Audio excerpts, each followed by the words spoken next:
We are now going to move on to recording our own journal entries. As always, we are going to focus on the accounting equation. We have expanded the owner's equity piece of the equation to include capital, revenue, withdraw, and expense. This table highlights if a debit or a credit is used to increase each of these account types. In blue, you will notice assets are increased with a debit. Withdrawals and expenses are also increased with a debit.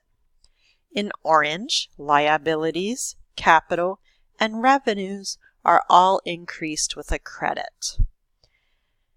If we know how an account is increased, we also know how it is decreased. So if an asset is increased with a debit, it's decreased with a credit. If a liability is increased with a credit, it's decreased with a debit.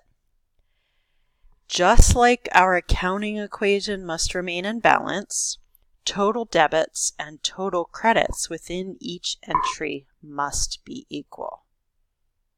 As we continue on in this course, you will need to remember how each of the accounts are increased or decreased. I suggest you create a chart of your own. You could also use this acronym down below, which is DED-CLIC.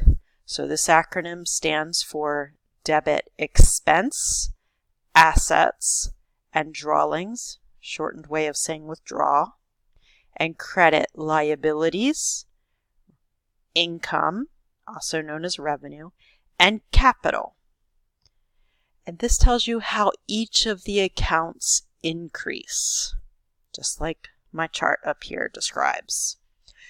So again, you will need to figure out a way to remember this information for our course, create your own study tool.